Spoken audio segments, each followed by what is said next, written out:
बिस्मिल्लाहिर्रहमानिर्रहीम। अस्सलाम वालेकुम स्टूडेंट्स, उम्मीद है आप खैरियत से होंगे और आपकी ईद अच्छी गुजरी होगी। आपको पता है आसमानी किताबें कितनी हैं?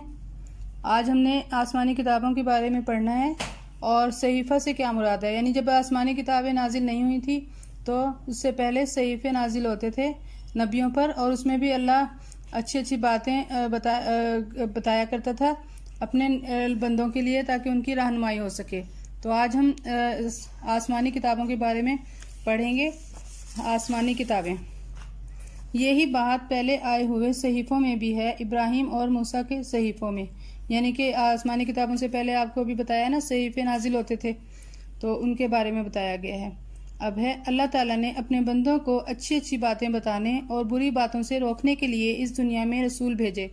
रसूल लोगों को दुनिया के इम्तिहान की तैयारी करवाते ताकि लोग आखिरत में कामयाब हो सकें। यानी कि वो उनकी बुराइयों को दूर करते, अगर कोई गलत बात उनके अंदर है और वो उनकी रहनुमाई करते ताकि वो इस दुनिया और आखिरत में कामयाब हो सकें। अल्लाह ने कुछ रसूलों पर किताबें भी नाजिल की ताकि उनके इस दुनिया से चले जाने के बाद भी लोग अच्छी अच्छी बातें उन किताबों से पढ़कर सीख सकें।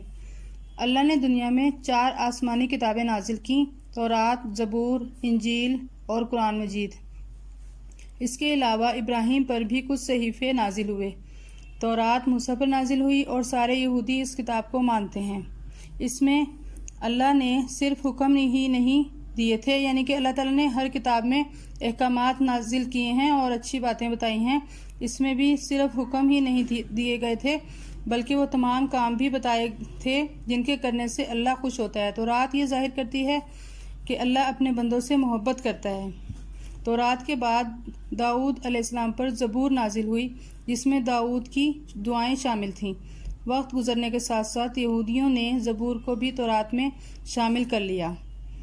बाद के लोगों ने तौरात के अहकामात को बदल दिया तो ईसा पर इंजील नाजिल हुई। यानी कि उस वक्त के लोगों में ये खामी थी कि वो अपने फ़ायदे मफाद के लिए अल्लाह की उतारी हुई किताबों में तब्दीलियाँ कर लिया करते थे। इंजील में भी अल्लाह ने इन अहकामात को दुरुस्त किया जो लोगों ने तौरात में बदल दिए थे। इसके अलावा अंबिया के किस्से और जन्नत और जहन्नुम का जिक्र इस किताब में मौजूद था। यानी कि आखिरत में इंसान को 2 चीज़ें का सामना करना पड़ेगा, अच्छे और नेक लोगों को जन्नत मिलेगी और जहन्नुम उनको जो बुरे अमाल के मालिक थे। इंजील की एक ख़ास बात है कि इसमें तौरात और ज़बूर का जिक्र है। इसमें हमारे नबी मोहम्मद सल्लल्लाहु अलैहि वसल्लम के आने की खुशखबरी भी दी गई है। तौरात ज़बूर की तरह इंजील में भी वक्त के साथ साथ लोगों ने तब्दीलियाँ कर दी।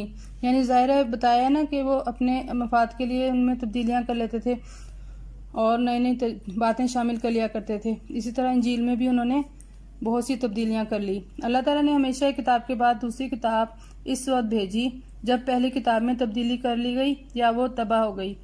जब इंजील में तब्दीली की गई तो अल्लाह ताला ने अपने आखिरी किताब कुरान मजीद सैयदना मोहम्मद सल्लल्लाहु अलैहि वसल्लम पर नाजिल की। अल्लाह ने इसकी हिफाजत का ज़िम्मेदारी खुद ली है, यानी अल्लाह ताला ने इसकी हिफाजत का ज़िम्मा खुद लिया है। अब अगर कोई चाहे भी तो इसमें तब्दीली नहीं कर सकता। कुरान में ज़िंदगी गुजारने के अहकामात, अंबिया के किस्से और आखिरत में होने वाले वाक़यात का जिक्र मौजूद है। ईसाई जो हैं वो इंजील पर ईमान लाते हैं, यहूदी ज़बूर और तौरात पर ईमान लाते हैं। ये अपनी किताब के अलावा किसी दूसरी किताब को नहीं मानते, जबकि मुसलमान कुरान मजीद पर भी ईमान रखते हैं और बाकी किताबों को भी मानते हैं, क्योंकि यही अल्लाह का हुक्म भी है। यानी कि हम जो मुसलमान हैं वो चारों किताबों को मानते हैं, उनकी तस्दीक करते हैं कि कुरान से पहले ये तीनों किताबें भी अल्लाह ही की किताबें हैं और अल्लाह ने नाजिल की थी।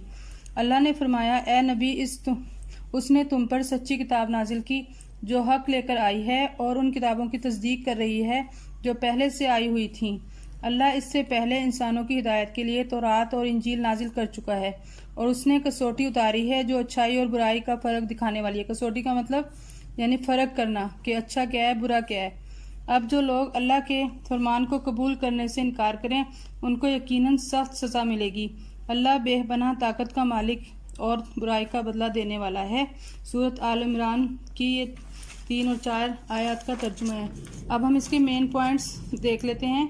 यानी कि इसमें चारों किताबों का जिक्र है जो कि हम जिनको सबको मानते हैं और सैयदना मोहम्मद सल्लल्लाहु अलैहि वसल्लम पर हमारी आखिरी किताब कुरान पाक नाजिल हुई। ओके, फिर अल्लाह हाफिज़।